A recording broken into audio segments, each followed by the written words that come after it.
I'm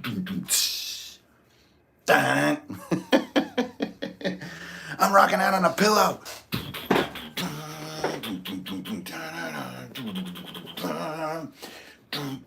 It's decorative. Get out of here, you stinking pillow. You're not metal enough. What's up, y'all? Greetings, everybody. Old Ingrid Bernal here. Hankering Fernail coming at you live. From Runehammer, this is Drunken and Dragons right here. You're looking at it. Sound check, video check. What's up? You guys getting sound? You getting video? How do I see if I can get some... oh, there's the comments right there. Hey, guys. Yeah, can I get a metal... Yeah, so I guess you are getting sound. Then you know what that sound is. Ow! All right, what's up, y'all? Howdy doody. Welcome to Friday afternoon. Let me just fill up this glass here, if you know what I mean.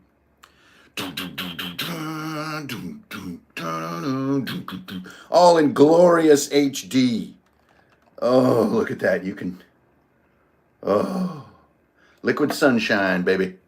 What's up, y'all? Howdy doody. Yeah, hey, so if you noticed, we're kind of in a new mode right now. The future has arrived and we are in it. I'm not even sure where I'm supposed to look. I think I'm looking right at you right now.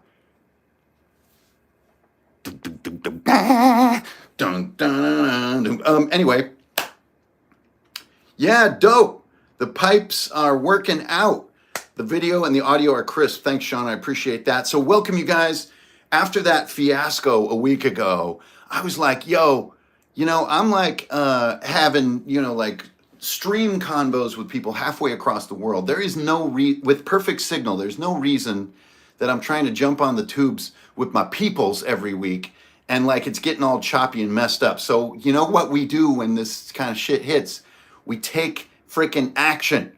So I went out, I got myself some new equipment. So you're going to be seeing some new angles. You're going to be seeing me doing guitar solos on pillows and all kinds of other terrible, worthless displays of human depravity. And to celebrate this new era of Runehammer streaming, we're going to kick this quality up. You know what I'm saying? To celebrate, we're having a delicious bodum today. I know it's only lunchtime. I know it's lunchtime. That's okay. That's okay. Lunchtime is a good time. So cheers, y'all. Skull. And thanks for tuning in, everybody. Nice to see everybody showing up. Oh, yeah. It was really rugged, man. And I have no understanding of what's going on.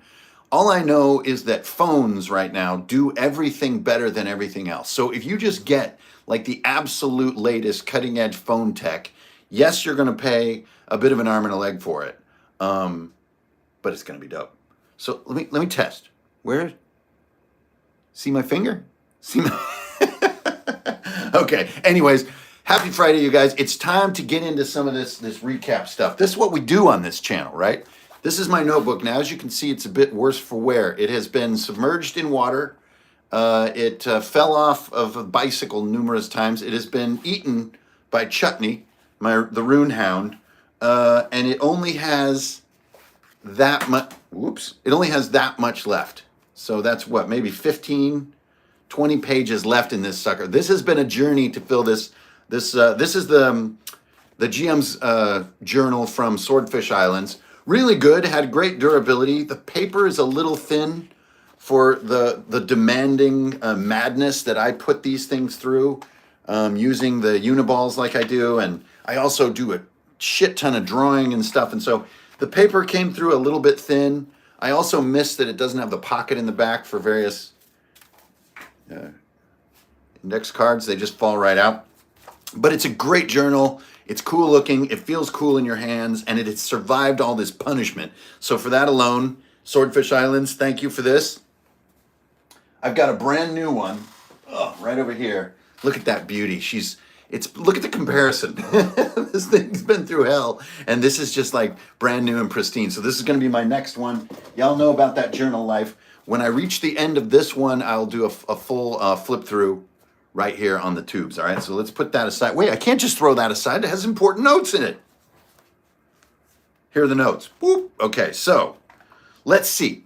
Let's get down to business, all right? Now, doing videos this way, the signal seems like mega crisp. The video is ultra tight. I imagine the microphone is just as good as the video, but it's a little harder to track like an ongoing comment conversation. So if I miss some of your comments and stuff, I'll need to keep refining how I'm going to be doing videos from now on to make this work. But the cool thing about this is I can do videos from anywhere now. So we'll get a lot more looks at things, and we can talk about a lot more stuff, and we could do like mini painting and a lot of the stuff that's on Runehammer with a much more natural kind of flow to it rather than using all this klutzy computery stuff. So thank you, iPhone, for making dope shit. All right, let's get into this session recap. So last week, House DM, what's up? So last week, and Hunter, last week since the signal dropped, we didn't get the weekly recap, so we got to do a double size recap on the today,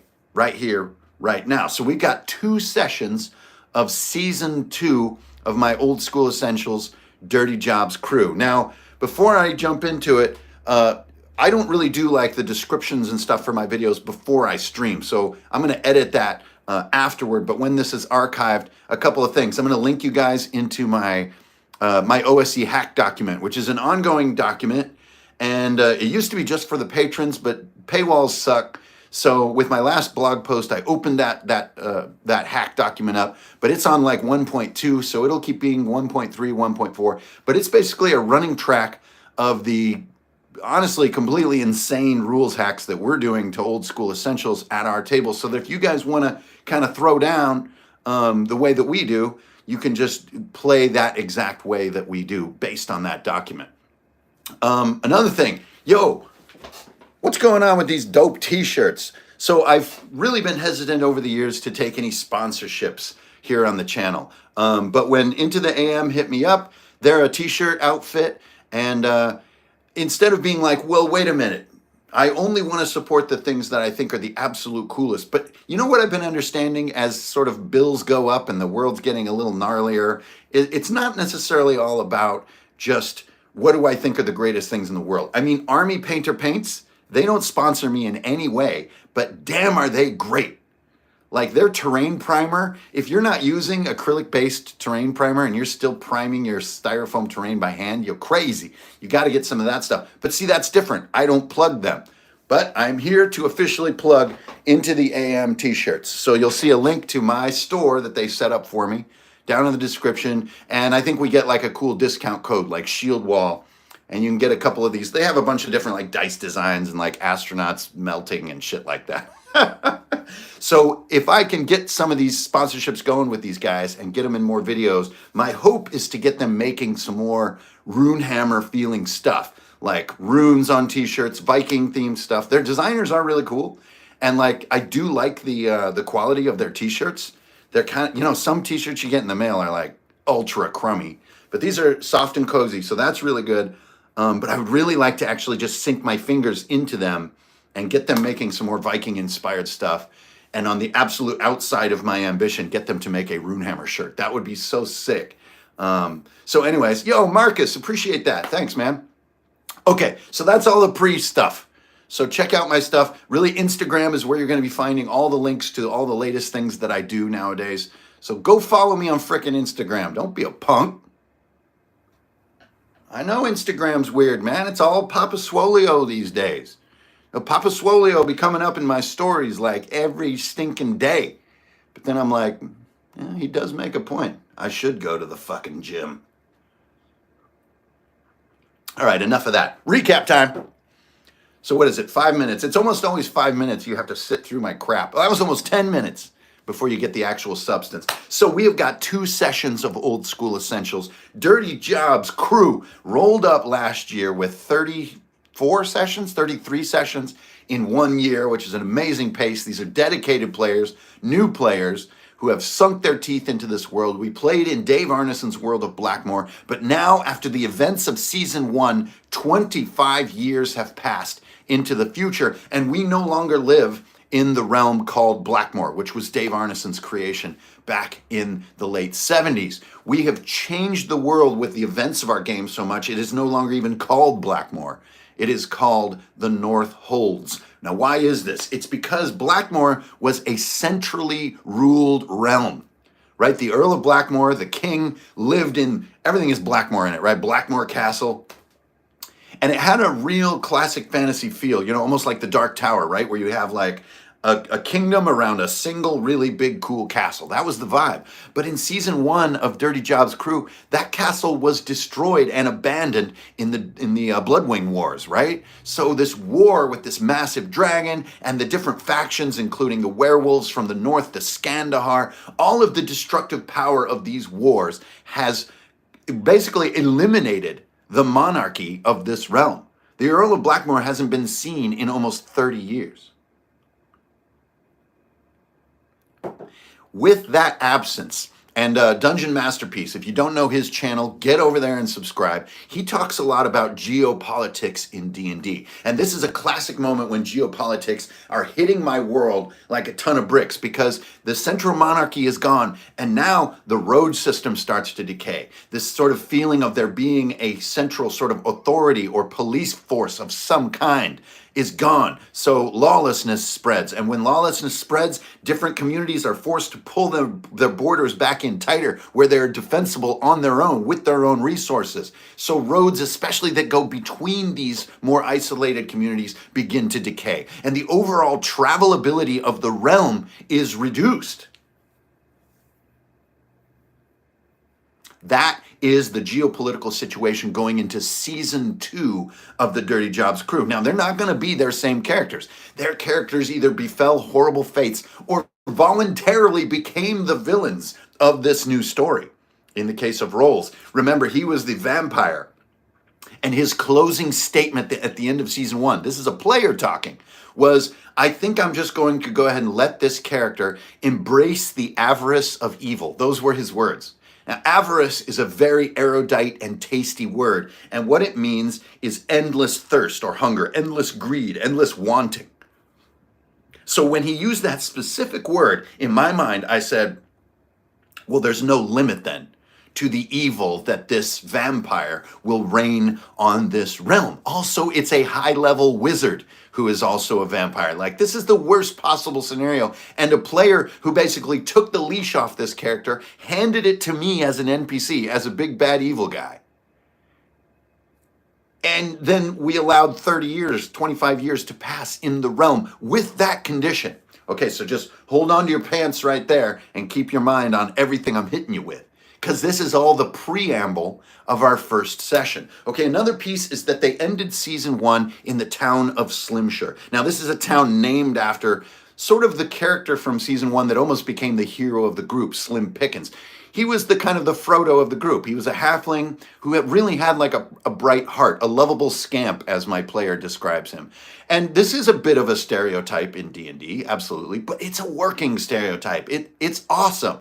And there is a moral campfire to this kind of character. They gather people around them. They inspire people to do the right thing. And Slim founded this town, became the mayor, and wanted to create like a bright sort of center of hope. But then the age came that we're in now, the decay of the realm. Now, even though Ithamel, the god that that my very players and their characters helped to bring into power the new elven king. Remember, they brought him up from the primordial ooze of the underforest. Remember that, to take on what the hole left behind by the absence of the old elven king. That king now rules most of the north, but he's an unwanted king. You know, who really wants this kind of primordial ooze elf guy to run the realm when you used to have a cool, like, sort of House Stark kind of John going on, right? And now you've got this kind of, is he even really a person? Like, he came out of primordial ooze? Seriously? Like, does he know what it's like to pay rent? I don't think so. He doesn't relate to me. So we've got a sort of an unpopular king. We've got this town, but then these decades pass, and unfortunately, dark things are occurring. So we've changed the name of our place, of our world, from Blackmore to now it is the North Holds. Now behind me here, you'll see the awesome, if I can toot my own horn, canvas world map for Hardsuit. This is Atria right here. The quality on these world maps is coming through so great. I absolutely love them. Not just like to sell them or something, just as a hobby freak. So I'm working on the north holds of a canvas map. So if you guys are playing along or playing in our sort of living world with the Dirty Jobs crew, which I strongly encourage you to do, because it's cool. There's a canvas map coming of the north holds.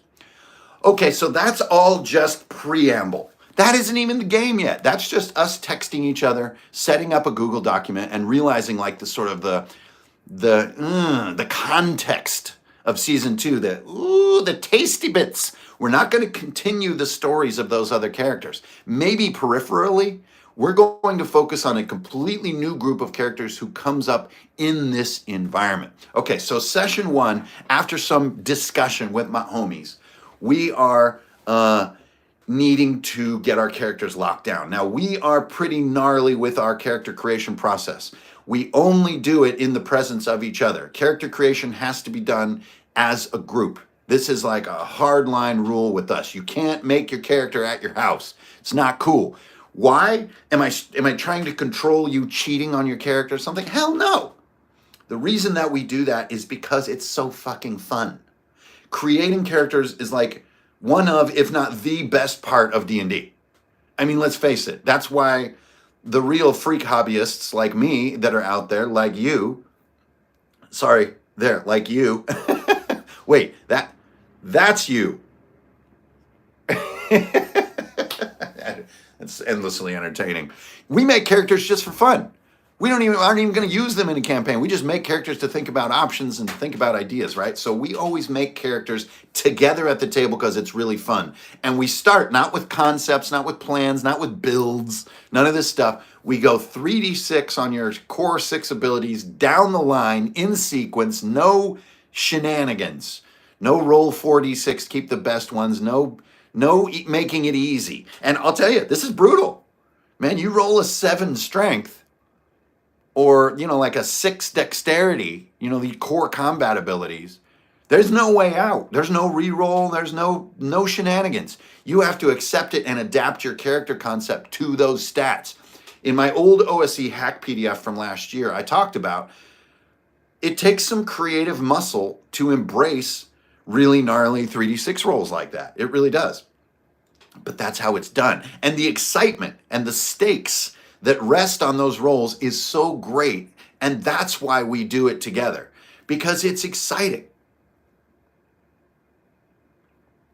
So we take all that context and we meet up for session 1 and we start rolling dice. We get a mixed bag of stats. We have some painfully low ones, but basically we wind up with a dwarf fighter, a human fighter, another human fighter, a druid, a half-elven druid, and this sort of hobo guy who's a monk, who's also human. So we have a mostly human group, but we have no magic users, not pure ones anyway, and we have no healers, no pure ones. We just have our druid, and our druid is the closest thing we have to a wizard and a healer, but they just aren't. They aren't that dedicated role. So as the GM right now, I am drooling.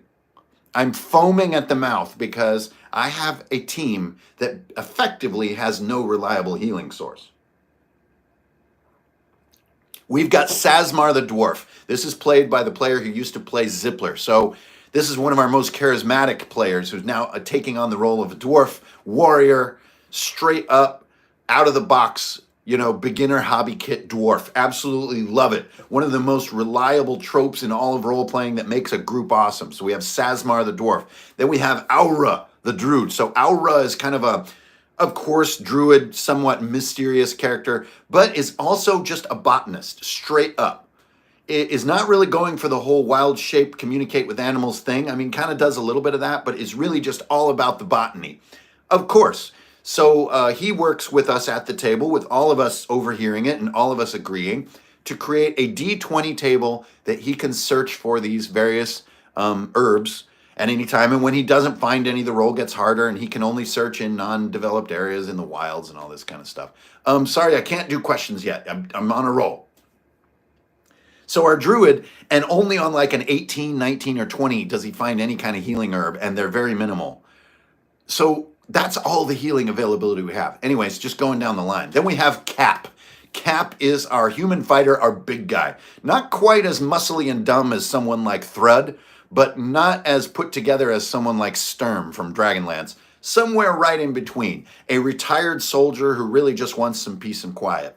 Okay, then we have Kilroy. Kilroy is a bit of a sort of funny name. We're actually already starting to call him Hobo or the Hobo, and not in a murder hobo way. He is literally a former warrior who had like this sort of holy vision and put down his weapons and swore to never use a weapon again. But he still has to fight to protect his friends, especially when what happens, which I'll talk about in a minute.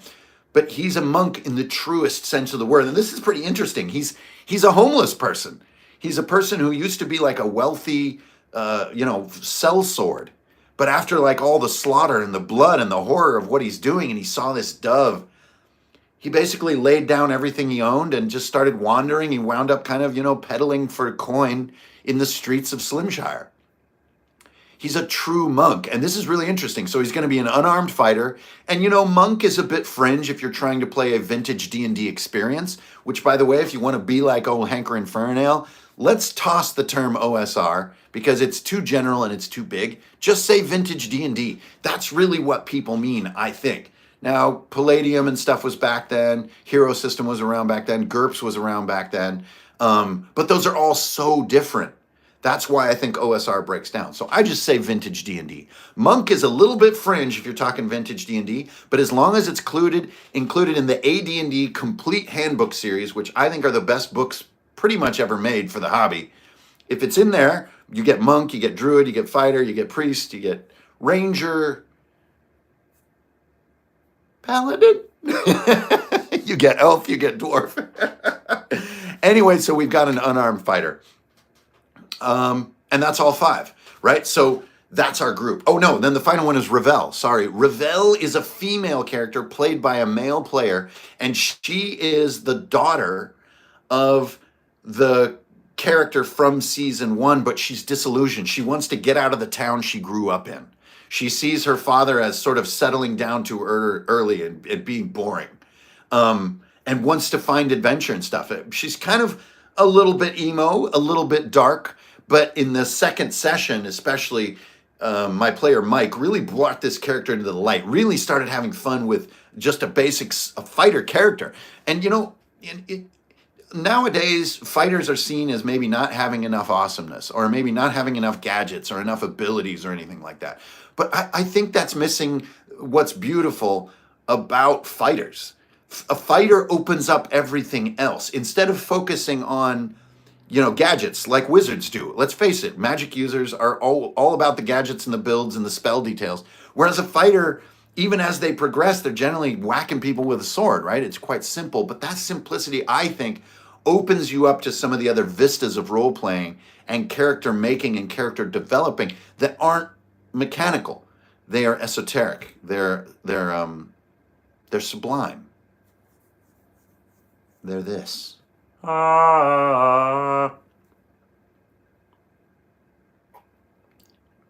We have our 5 characters. And how are we going to kick this second season of such an epic story arc off? How are we going to start this? I got a crazy idea. Let's flip the script. You meet in a tavern. I did it. Fuck it. We're starting the campaign in the Frothy Mare. Now, the Frothy Mare seems to be a franchise tavern in my world because there's one in several different towns. It's just my go-to tavern. Okay, so for various reasons, I get each character, once we've got the builds mostly worked out, to give me an explanation of why they're in the tavern. Why are you in the Frothy Mare? And we go around the table. Remember, I play in turns even at this stage of the game. Even at just an interview stage, as the GM talking to the players, before their players have ever taken a single turn, I think in a clockwise table. And I know that may sound clumsy to some, well, doesn't that interfere with role-playing? It doesn't. It doesn't interfere at all, especially once your table is used to it. There's plenty of cross-chatter. It's just whose turn is it becomes a really useful concept. Because even if there is a bunch of cross-chatter, or let's say someone is giving some really strong input to a player or to a character, it's on their turn. This is your space to work. So you may be getting input from other players, but this is your moment. And so we go around the table and they all explain why they're there. Of course, they have a bunch of crazy different reasons. but we established that it's been a week or two that they've all been coming here. Now, this is a key point because I really don't like players going, "Hi, my name is Aura the Druid. Nice to meet you. Why would I ever do anything with you?" That to me has always been a weird part of role playing. So they already know each other. We also agree that they've all gotten completely drunk together 2 or 3 times in these couple weeks and have spilled their guts a little bit to each other and become friends. This also works really well at my table because it kind of describes our friend group. So everyone can relate to how you would be willing to throw down with a dude or a lady or a druid or a dwarf after a few weeks of knowing them at the Frothy Mare. Okay, so this kind of sets up the foundation of our relationship. Now, what I do, by the way, if you jump on my latest blog, did I put it up there yet? I will, I'll put it in the description. I've opened up our Google document that we use for everyone to view. So I track a brief synopsis of every session in this document. So I'm going to get that so all of you guys can follow along with the notes if you so desire. But you'll also see there how I plotted out a town. Long story short,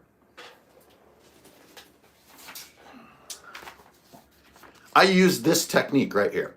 So you can see in this piece of paper, I have the lovely town drawing, which actually I took from Dwero Deep, which is the great new Mega Dungeon book by Greg Gillespie. I took one of the towns out of there, kind of cleaned off the numbers and the words, and then connected characters to little buildings and sort of have really sort of 4 cardinal directions, and each direction is kind of represented by an NPC who drops a clue or a need or a rumor, whatever. We all do these techniques, right? I just like to cook it down kind of into the 4 cardinal directions. You go east, you're dealing with the goblins in the forest. You go west, there's a caravan to a faraway town. You go north, yeah, the nuns in the abbey have been working on a cure for vampirism, but they haven't been heard from. You go south, there's an adventurous kid who wants to prove himself a hero but keeps vanishing for days on end trying to explore these old ruins. Now, is it an oversimplification of a true sandbox world or a truly realistic fantasy world? Of course it is.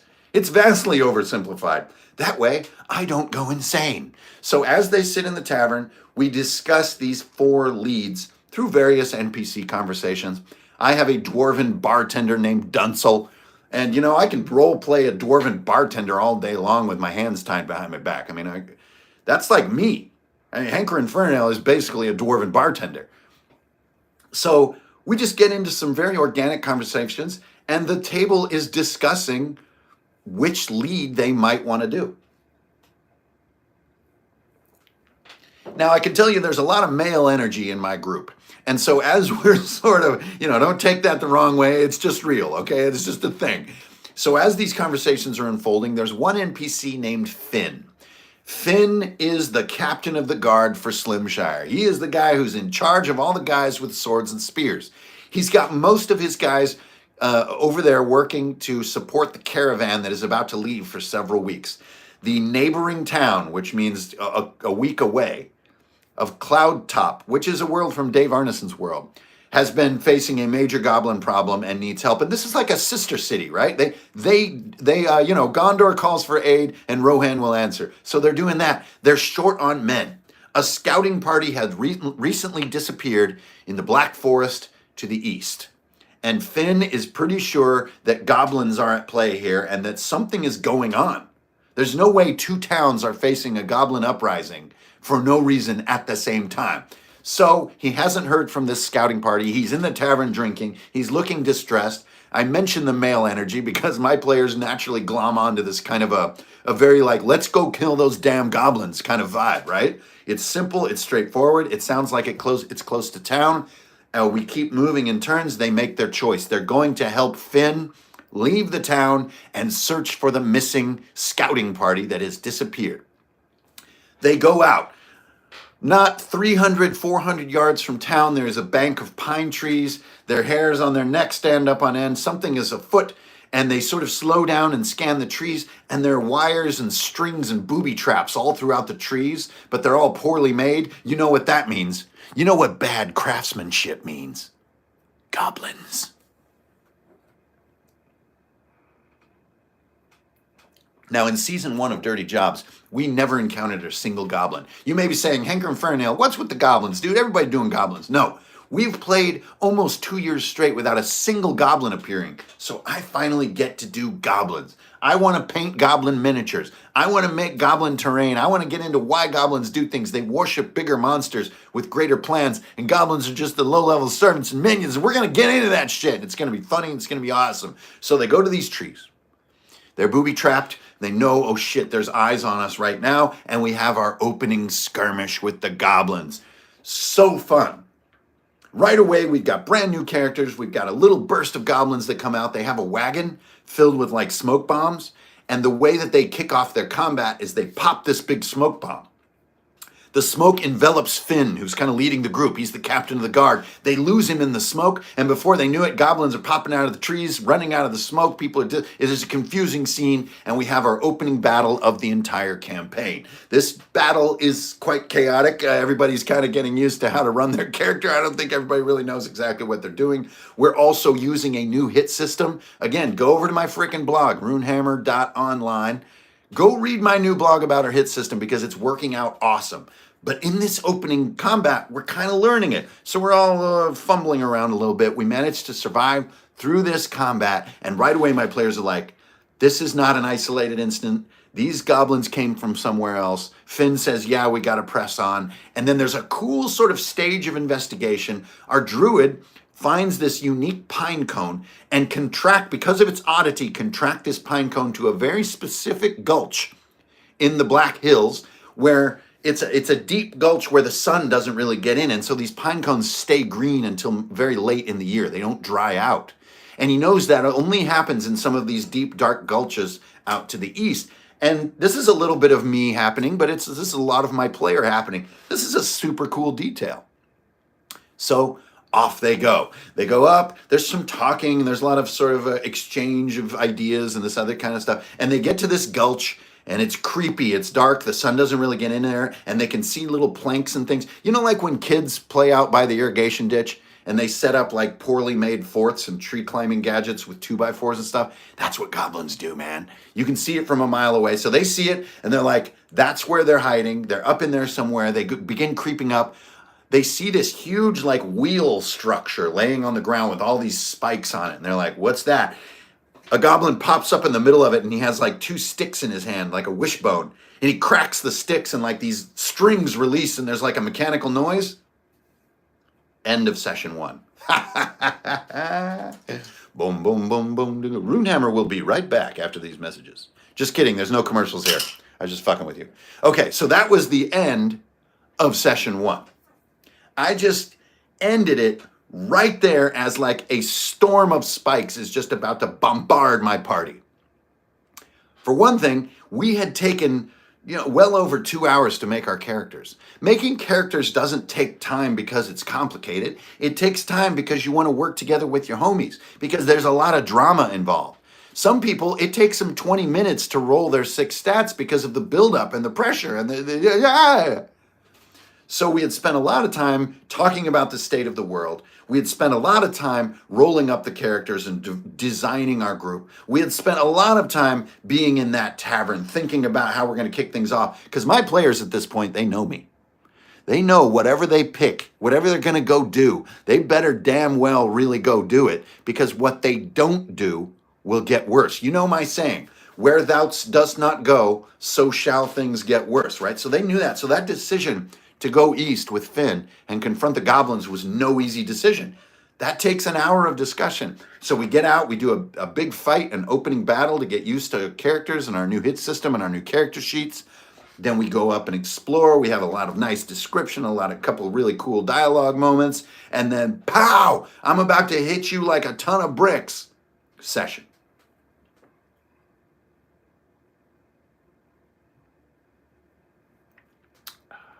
Feels good. Feels really good. Meanwhile, back in town, vampire nuns. Exactly, my friend. You see how my mind works. That is exact. Anyway, we're not there quite yet. So, in the week between session 1 and session 2, I couldn't get something off my mind. two things, actually. I couldn't get to, that's complete bullshit. There's like 6 things I couldn't get off my mind. Okay, but the two I want to talk about are these two. First, I've been missing my craft game, y'all. Now, I know I've been telling you all, oh yeah, I'm being a mobile DM, and I got my index cards and my Sharpie, and that's all I ever need, yo. Nah, I'm past that. That was a resting phase. I'm diving back in. I want to make terrain. I want full color shit. I want painted miniatures for everything. I want cool, custom little bespoke gadgetry that works. I want LED lights. I want torches. I want smoke. I want all that cool shit. Now, it doesn't mean that doing like the sort of theater of the mind thing was wrong or like bad or lame or anything like that. It's not about that. I'm still going to be mobile. Thanks to my homie Liam, who got me this sick case as a wedding present, I can pack terrain and miniatures to take to the homie's house. What the fuck? That's a thing now. They make cases.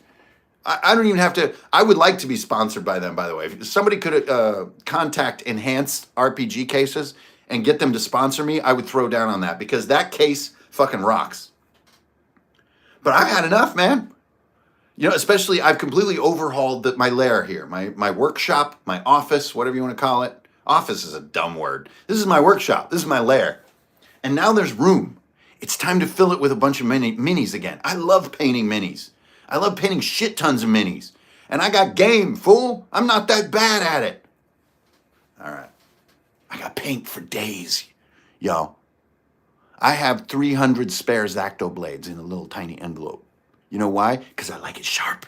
Okay, so anyways, that was the first thing. Between session 1 and session 2. I want to get my craft game on again, man. I want to go full color, full 3D, up in yo head. Check it out. This table is sick. It's photogenic. I'm gonna blow up the gram with my cool table photos and videos and stuff just like I used to back in the day. All right, that's one. But number two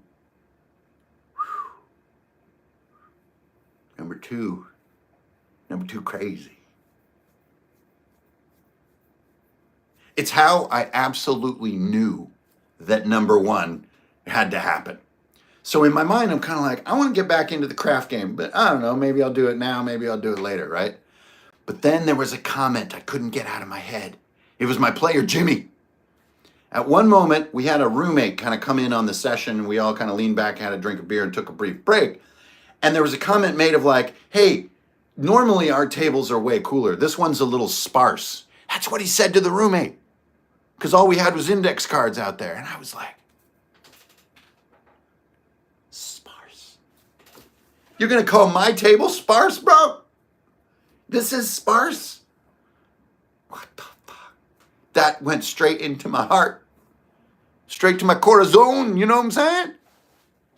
So I'd kind of been tossing around the idea of getting back into 3D, of getting back into painting miniatures and sculpted terrain. But when he said that, I couldn't get it out of my mind. He said my table was sparse, y'all. Yeah, his character's out.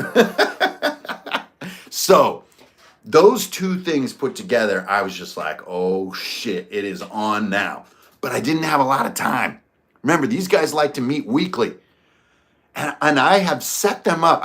This is a perfect storm, really. And I don't even use that term.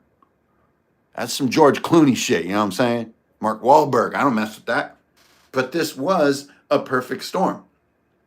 I had set them up on a combat cliffhanger and had decided to go full 3D.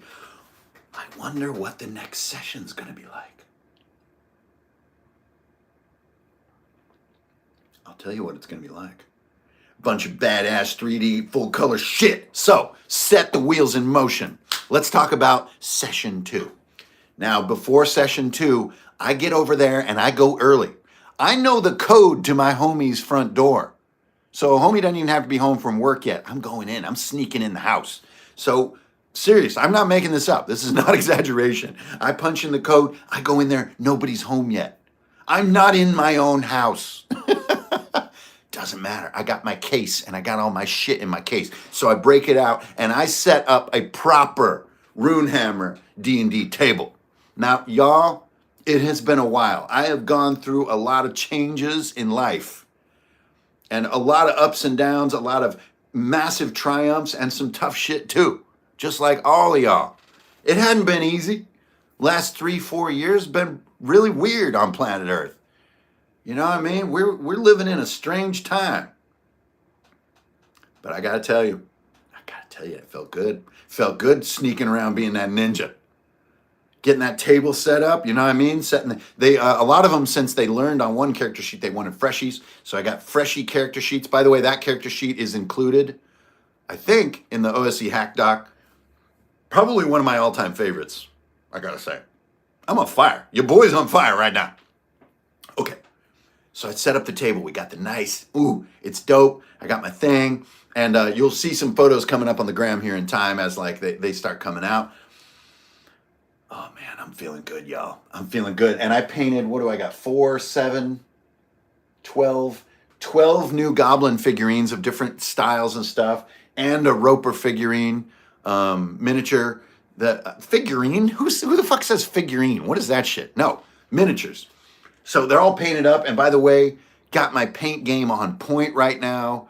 Another shout out to Army Painter. I know it's cheesy and they don't pay me or anything. They've just have revolutionized my paint game. And the slap chop method, which presents itself as clumsy, but honestly, when you really get into slap chop and embrace it and be careful about it and take it to a next level with highlighting and stuff, it's fucking sick. The best stuff I've done, maybe. I'm feeling great about it. I'm setting it up. Okay, enough. Yeah, that's right. You did not just walk in on me playing with my dolls.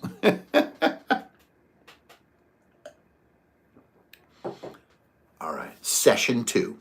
We go straight into battle. Now, I have 3 stages to this session planned out. I posted the planning on the gram, a week ago or something like that. And of course, some of the planning changed a little bit. My blog is at runehammer.online. That's where you go find all my shit. And I'm doing the blog weekly. I'm really enjoying the blog format. Okay, so we're coming into this, and there are 3 phases.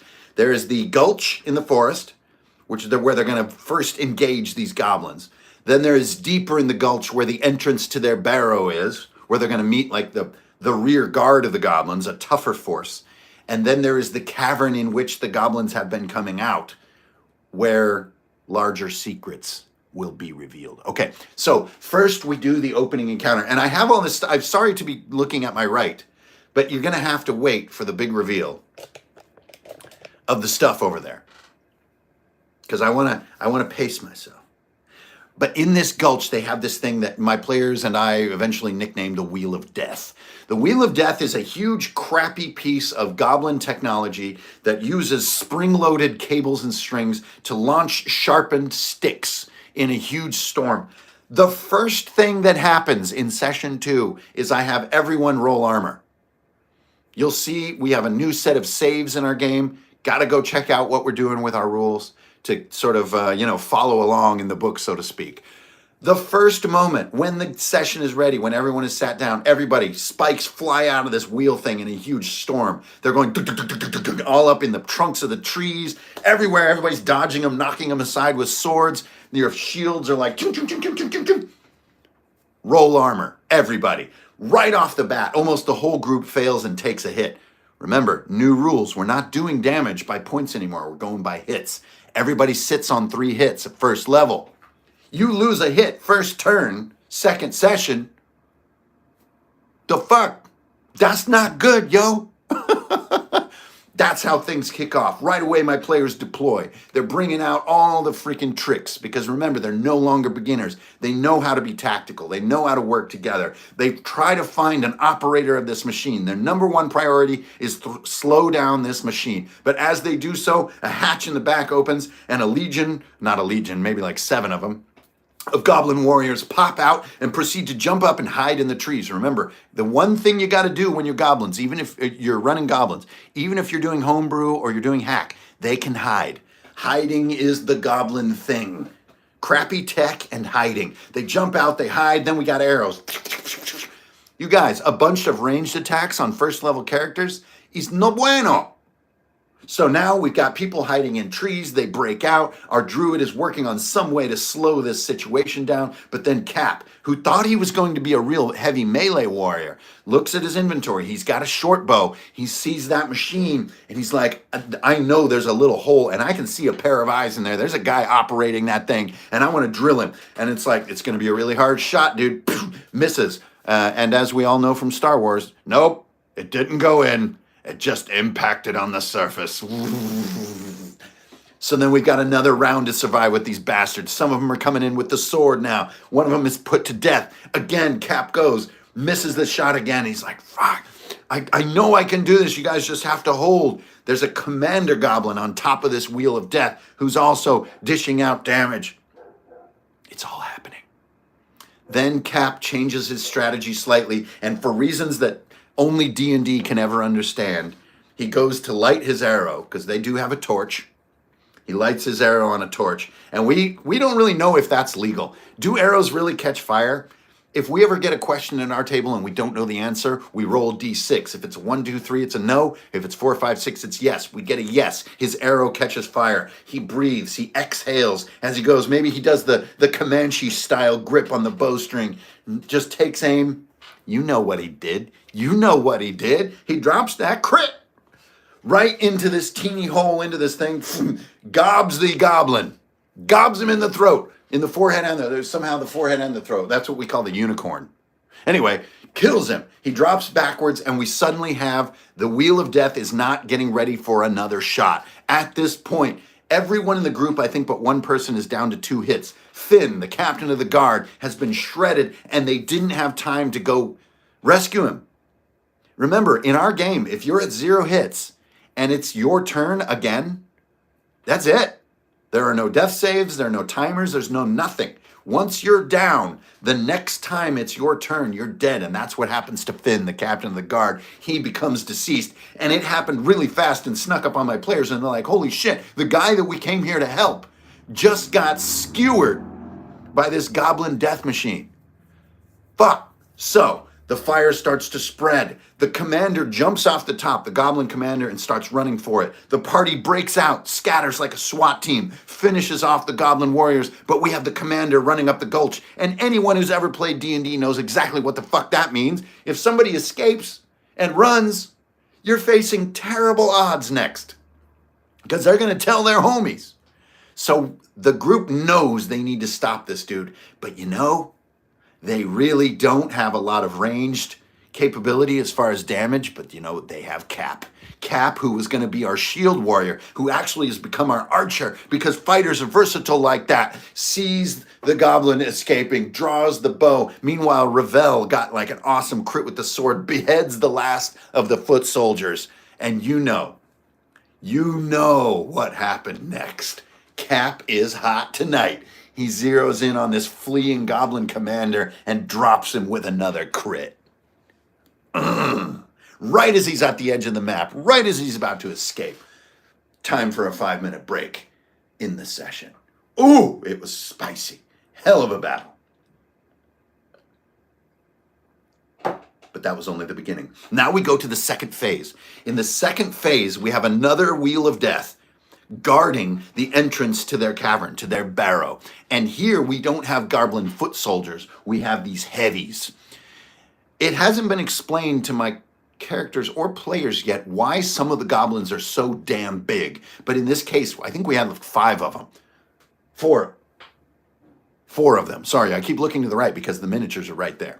4 of these goblin heavies. They're mutated. They're big. We call them hulks, goblin hulks. They're big. They're nasty. They got long bows and these huge swords that are sort of made out of ripped off pieces of wagons and stuff. Like they take the metal that makes a wagon wheel and they flatten it out and they wrap one end of it in leather. That's a goblin sword. So here they are. Here come the heavies. And this time we get druid control. It is crazy. In the previous one, we basically had SWAT and combat tactics saving the day. My team knows how to work together. They know how to focus fire, and they know how to avoid unexpected spikes in damage, except when it comes to the Wheel of Death. Everybody's sitting on 1 hit right now. They cannot fuck this up. Don't die in session 1, bro. Don't be that dude. So my druid digs deep, and instead of constantly looking for healing herbs, which he's not doing very well at, just because of luck, he goes into what a lot of you guys call, and I call, battlefield control mode. Now, especially in D&D 4th edition, there was some great talk about battlefield control. 4th edition gets a lot of shit nowadays because it was too gamery, or like the wordage was too out in the open about sort of how tactics work in role-playing games. Apparently, the appetite of the audience for that was somewhat low because 4th edition gets pooped on so much.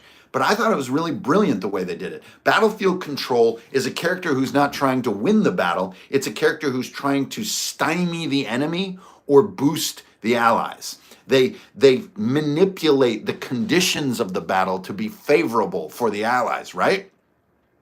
So battlefield control is what my druid does. First, he creates a distraction. This rustling bush using wood shaping that looks like that's where they're all hiding. How many of these goblin heavies are tricked by this trick? I take out a D4, roll it, I get a frickin' 4.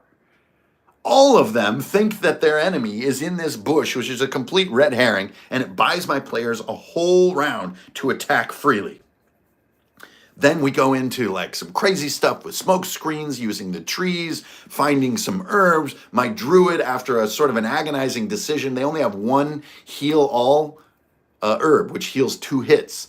And he takes it. He's the only chance they have at healing. So he has to take their main healing resource, not the tanks. Doesn't matter. The tanks are now triangulating and using focus fire. They're separating their targets from the group so that they don't get accidentally surrounded. Like, this is beautiful shit, you guys. This is Mozart D&D. And they close the deal on these heavies. They disable the Wheel of Death. They take out the 4 heavies one by one by the numbers, but everyone's sitting on 1 hit. This is very important for what happens next because it's exactly the opposite of what just happened. So right now they've got a quiet gulch. But before they manage to catch all of them, one of these goblins yelled into this cavern entrance, "They're coming!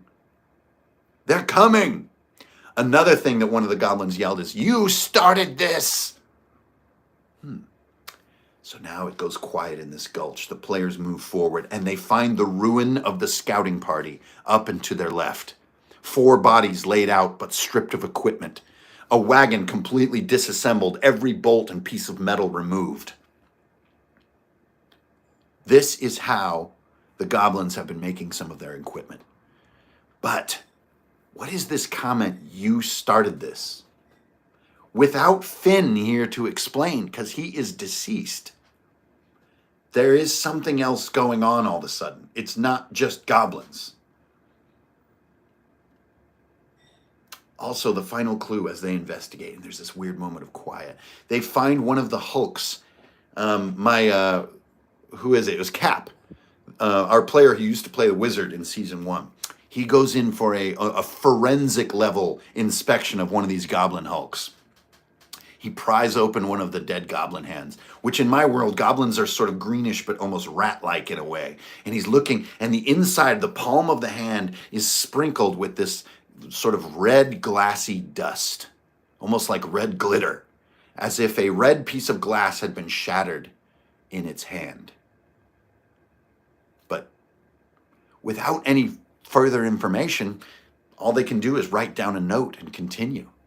But something is going on here besides just goblins. So after agonizing over it for quite some time, I would say almost an hour, they set up the Wheel of Death. They manage to move it. They move it into position so that it's a booby trap, so that if they want to come running out of this cave, they can pull this one wire and activate the Wheel of Death to bombard the entrance to the cave.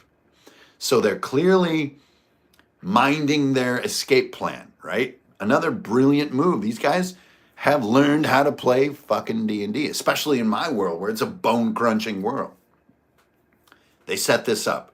They've got all the sort of angles figured out on how they're going to escape and pull this string to activate this thing in case they're chased. In they go to the goblin barrow. They find this sort of weird, sort of mushroomy, overgrown cavern an oubliette, if you will, an egg-shaped, strangely round cavern, an oubliette. Love that word. Don't use it too often, though. It's like saying skittering. In this room, they see a goblin shaman with a wooden bark mask with 2 creepy eye holes, looking back at this pond of black water going, "Ooh, la tech." And I don't even roll a timer on this shit. I'm not in the mood. On that round, as they come in and they begin to disperse, and they're like, it's just one guy.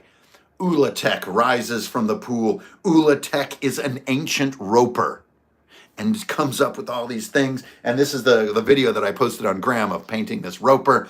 The roper figurine from Norzel's Miniatures is so funny and so terrifying. It's great. And happy with the paint job, too. The eyeball's super creepy. Ulatek rises up out of the pond. I've got my druid searching for odd mushrooms in this oubliette. And yes, anybody who's got the deep, deep cut knowledge, Ulatek is not a name that I invented. And if you know where I got that, I owe you a booby prize. I owe you a beer at MaceCon this November.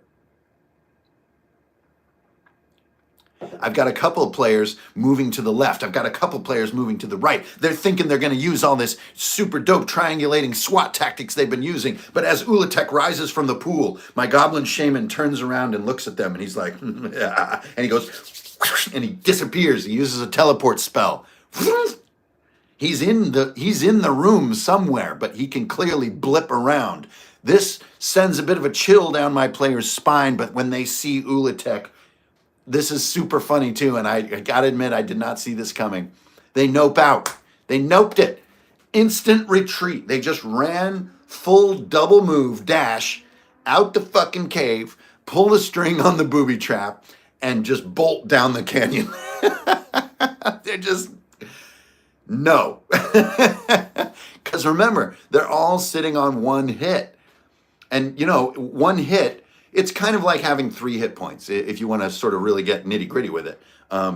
It's kind of like having 3 to 5 hit points, right? It's one hit. I mean, it's relatively natural language. They just nope the fuck out. So after all this fighting, they find the source of why these goblins must be, you know, getting more aggressive. There's clearly something going on here. This isn't just goblins like eating sandwiches. There's some kind of weird shit going on.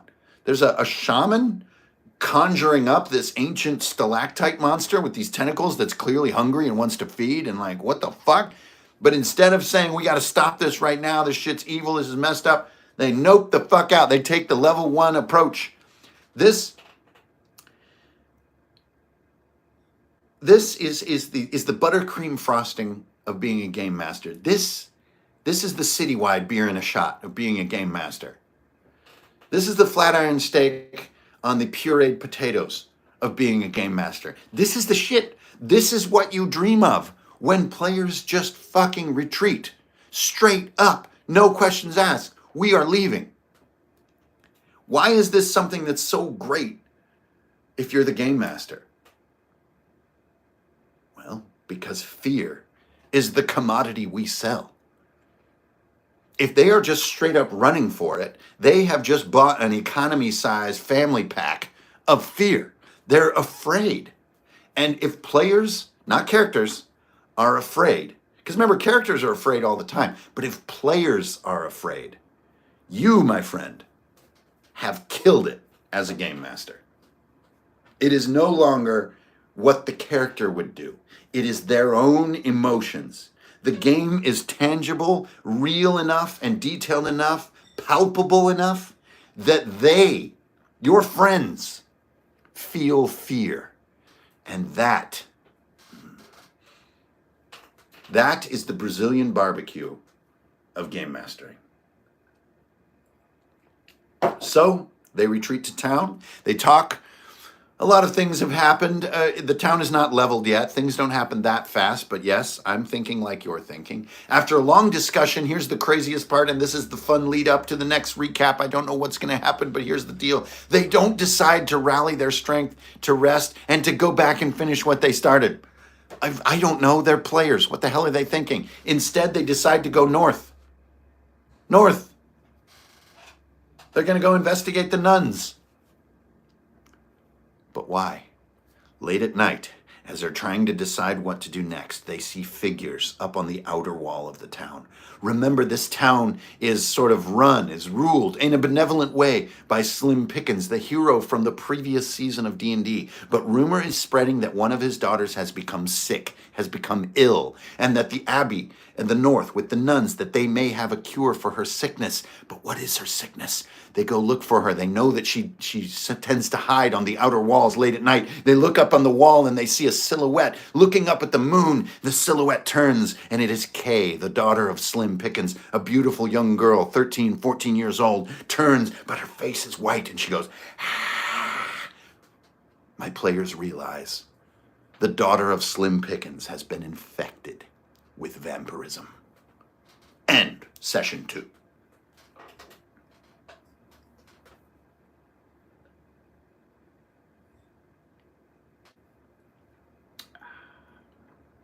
It's good. It's really good. And that's how it's done, my friends, my lumpy-headed weirdos. That is how it's done. It isn't done by sheer skill or sheer experience or investment in time and crafting and taking notes and thinking up storylines. It's done as a group, a collaborative group.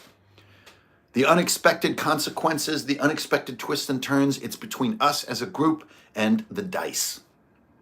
That is why dice rolls must never be hidden, no matter what benefit you think you might gain from hiding any dice roll in any game. It must always be out in the open because the dice are the number 2 storyteller and the group is the number 1 storyteller. I did not think that they would abandon destroying Ulatek. And by the way, ropers are not that hard to kill if you just get out of the reach of the tentacles. Ranged attacks. You're good to go. Sure, you have the shaman bouncing around, but he's a goblin. Come on. My players don't know that. They've never seen a roper before. And before I go to Q&A, let me tell you why. Season 1 had numerous themes in it. So what I did when I was getting ready to do Season 2 is I wrote down as many of those themes as I could think of in a list. We had Bloodwing. We had a giant war. We had the corruption, a creeping sort of infection. We had elven archers. We had a frost salamander. We had legions of skeletons. We had all kinds of different monsters. We had disenchanters. We had a lot. So I listed about the 15 things I could think of. We had winter. We had Nasher, the ice troll. I listed all these things that I could. And then what I did is I listed things that we absolutely never encountered in Season 1. Goblins, ropers. I'm not going to tell you the rest because I want it to be a surprise. But I listed about an opposite 15 things that they've never encountered at all, that they don't even know exist, because all of them are pretty much brand new to D&D, especially AD&D, which is kind of what we play, a freakishly modified version of AD&D. That's why the roper was there. That's why the goblins were there. They don't know anything about this stuff, and that was my technique. I like to call it counterpoint, but honestly, this is a form of extreme counterpoint. Cat 5 cables. Cat 5e. I see what you did there. All right, you guys, that is the last 2 sessions of the Dirty Jobs crew from Season 2. Now, we've got a lot of scheduling mayhem going on, so I'm not quite sure when the next recap video will be. But now that we have a good camera and good audio setup, and we know we can make this signal work so that me and you, the shield wall, can hang out, look forward to weekly streams right here on Friday afternoon. You're going to have to just get in trouble with the boss if you're at work, and you're going to have to set up a sandwich and a beer if you're at home, because this is when I like to do streams. And I noticed that if I just do them when I like to do them, I do them on the reg. You know what I'm saying? Like, this is when I feel it. Friday afternoon is when I'm like, man, I want to get on that internet and I want to throw down some D&D shit. You know what I'm saying? So tune in right here every week on Friday for some live goodness. And this is actually, it's really a fun way. And yeah, I am using my phone, and that's what's such an upgrade. I got a brand new, absolute newest thing I could get. Now, thanks to Patreon, I am not only able to do what I do, which is work on RPGs full time, I'm also able to do stuff like this, just completely upgrade my gear. It is absolutely thanks to Patreon. And I get a lot, I do sales and I publish books and all that kind of stuff, and that's great. but Patreon is like that backbone. And I know Patreon is maybe a little bit cheesy or whatever. It feels like a paywall or something. But to me, it really isn't that. To me, it's a direct line with people. I get a direct communication line with the people who pay my bills.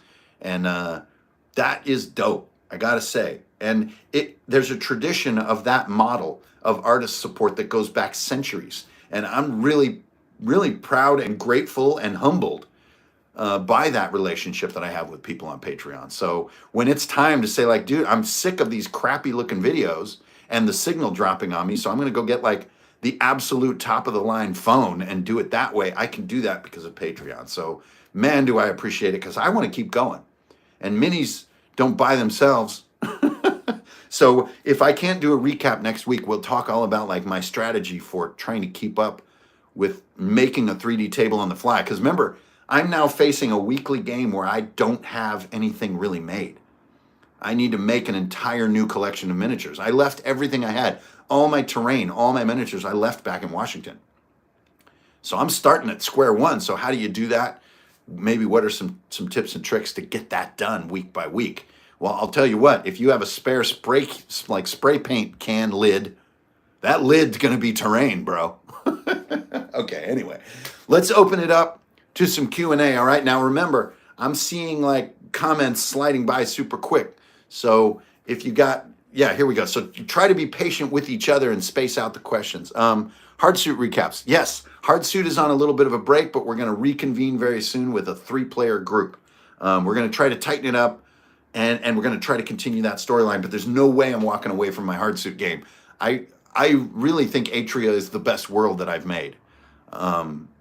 Even playing in the North Holds, the remnants of Blackmore, I feel it's a little bit anemic compared to Atria. Atria is a fantasy world that I look forward to playing in for years to come. It's this one right here. You can get this map on CrowdMade. So jump on my website and you can get, these are really cool. I don't really mean to plug them like, I'm going to make $1 million off of selling canvas maps. No, I cut the margins as slim as I can. But just the quality of these is shocking to me. And they're really nice to lay on a table and roll dice. It feels super cool. The other side of the Atria map is like a nice sort of canvasy surface. But if you draw on it with Sharpie, it's absolutely permanent. I missed that last question. Sorry, they come up and they pop off really quick. So got to be patient with me and hit me again with that last question, will you? I'll just be right here in my Into the AM t-shirt. It's like a melting skull with a rainbow vortex with polyhedrals. because apparently that's a t-shirt. I mean, that kind of speaks to me. All right, hit me with those questions if you can, and try to just like, if you see one pop up, give it a couple seconds. Yeah, thank you, Andrew. So that is totally, okay, yeah. How did you do the distances and ranged on the 3D map? Well, we use, we use close, far, out of reach kind of stuff. We use very, very simple senses of distance. And if it feels far, yeah, we'll put a penalty on the roll.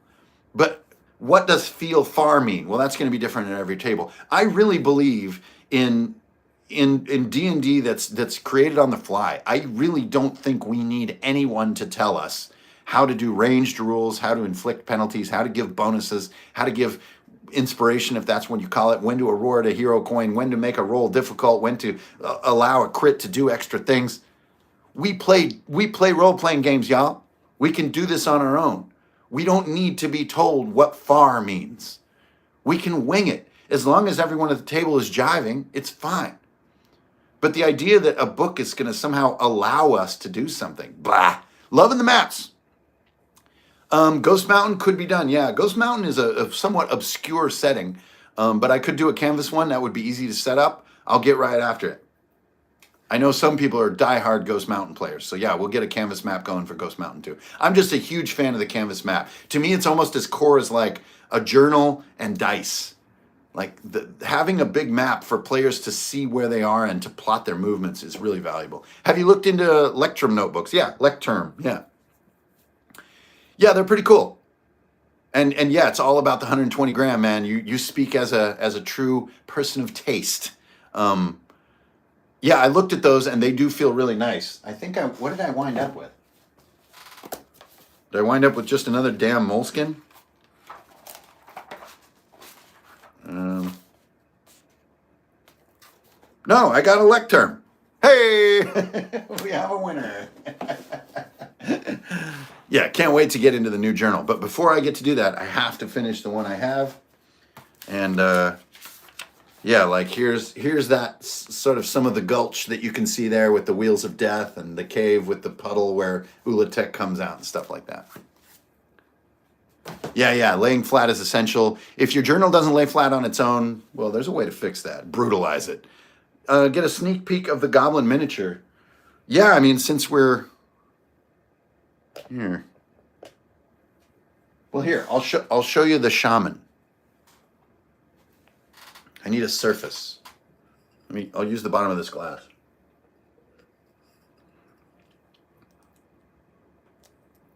We will now put this camera to the test. There is my goblin shaman.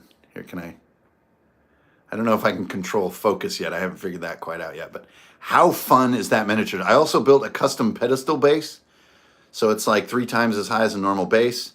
I also do pennies on the bottom of all my miniatures for weight. I'm digging Hardsuit. Fantastic book. Curious how the evolution design throughout Hardsuit comes about. Hardsuit, oh, it's disappearing. Well, Hardsuit definitely evolves our ICRPG, but in relatively controllable ways. How do you use monster tiers? Well, I use monster tiers to keep myself from having to know the stats on every monster. So tier 1 is kind of like 10 is their stat. They tend to roll D4s or D6s for damage, and that's about it. They have 1 hit before they're killed. That's about it. Tier 2, they have 12 as their stat. They tend to roll D6 or D8 for their damage, and they have 2 hits, and so on and so forth. And therefore, if I just write down the tier of a monster, I at least have the beginning of knowing everything about them. The fun about monsters is not their stats. You can quote me on that one. The fun about monsters is not their stats. It is their abilities. It is what's special about them. Goblins are not interesting with their stats. They suck. They have like 10 for all their stats. They take 1 hit to kill. They do D6 with their crappy sword, and they do D4 with their crummy bow. What's interesting about goblins is that they have janky technology that tends to sort of explode, and they can hide. They can hide without a roll, and they can hide with terrible effectiveness and pop out somewhere else. It's almost a form of teleport. If you keep that special ability in mind, you can make their stats whatever. They can be a big goblin. They can be an emaciated goblin. Do your players ever get upset at perceived power differences between characters? Absolutely not. Why? Well, sorry to throw it back at you, but the answer is absolutely not. That is a phenomenon of a type of player that I don't really have any experience with. If you mean damage, I know that not everybody, a lot of players think that damage is the measure of a character. Damage is just obsessed over in so many different ways in role-playing. So if you mean some characters can do more damage than others, absolutely, but we're a team. I mean, is Frodo as awesome as Gandalf? Yes. Yes, Frodo is as awesome as Gandalf. Can Frodo dish out damage? No, not really. That's why it's a group. The concept of balance to me is truly weird. Talking about 5th edition D&D is not something I want to get into here on Runehammer. I've noticed rudimentary parallels between Savage Worlds and ICP. Yeah. Oh, Savage Worlds is outstanding. I really like it. And honestly, Savage Worlds and Index Card RPG work to achieve the same goals. I think these got a second printing from Modifius. This is my Master Edition. This is what you want. They're also stocked on Amazon right now, so that's great. Savage Worlds does exactly what Index Card RPG attempts to do. They have the same mindset. They say, whoa, whoa, whoa. Let's cook this down and also constantly reinforce the player and the game master to invent their own everything. But here are tools and frameworks, but at all times feel free to throw them out. And so having that verbiage in the book, I think sets a tone at a table.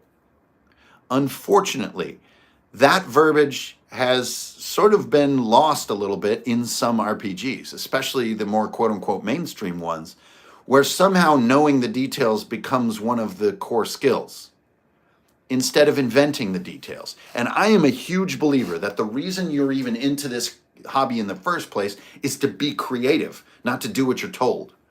And so if you like to get that experience of like showing that you know what's in the book and feeling that reward and understanding the systems and using them to your advantage, rock the fuck on. It's a big world and there's room for everybody to do things their way. It's just not for me. I really am a believer in players and GMs together creating their whole thing, their world, their systems, their mechanics, their classes, their feats, what everyone can do. Here's a great example. Our fighter can take a huge drink of beer and ignore an attack. That's an ability we invented. How do I do monster abilities? I don't do them by any means that I could tell you quickly or easily. Everything is bespoke. Everything is made on the spot. Everything is made in my notes. And some things are made right at the table. Like you guys, I know that goblins are supposed to have this cool heal ability. This is a hypothetical discussion. I know goblins are supposed to be able to hide at any moment. What do you guys think would be a cool mechanic so that I could do that? How can I roll that? How can we do it together? And you just invent the mechanic right there, and either you or one of your players takes a note on the decision of the table, and you have just invented how goblins work in your game. And just stay true to those notes. You can put your hand behind the mini to change focus. All right? You mean put a surface behind the mini. Okay, get ready. Here, let's give it a try. Where am I? Here we go. Does that work? Is it in focus? That's crazy. Y'all crazy. We'll get to the whole mini topic soon, but this one's really fun. Really happy with colors, with pop, oh yeah. And if you're not familiar with Slap Chop, just look it up. Yeah, we'll figure all that cool stuff out. We'll do some craft streams, and we'll get back into all the things. And I'm really happy, by the way, that all of you have stuck with me through this crazy journey. I've been on YouTube forever at this point, and for 3 years or more, been keeping it real chill, trying to keep it minimal and focus on the doing of the hobby, focus on publishing, and focus on taking care of my little family. So I love that all of you guys have stuck around. It really means the world. Yeah, what do you think? Yeah, I mean, it's such an easy thing to ask. And these are like your best friends, right? The people that you're playing D&D with are your most trusted homies. So it's not about having answers. It's about finding them together, to me. Yeah, no skill checks. We don't do any skill checks. We don't do any of that stuff. Everything we do is roll under. So, yep. Ones are crits in our group. Natural 1 is the ultimate roll. What is this? All right, well, hey, if that's it, you guys, man, 130 some people at one point tuning in. I hope you guys got a good signal. I hope you guys got good video, got good audio, and all that stuff. It has been a real pleasure. It's nice to not worry about the tech so much and to just bring the hammer down on recapping our super fun sessions, which I'm so grateful and so humbled by the players that I have, by the readers that I have, and the whole environment. What do you think about exchanging messages to discuss strategies during the session? Messages? In an online game? No. There's no secret conversations ever. And online playing, I might do just because I want to talk to my friends who live in some other states. But yeah, online playing is way too much people talking about like, yeah, that's all we need. We can all just play online now. That way I don't have to get off my couch and shit. Fuck that. If you can't make it to your friend's house because they live 5 states away, okay, that's one thing. But this ongoing discussion that online play is somehow going to become the default of D&D can fuck right off.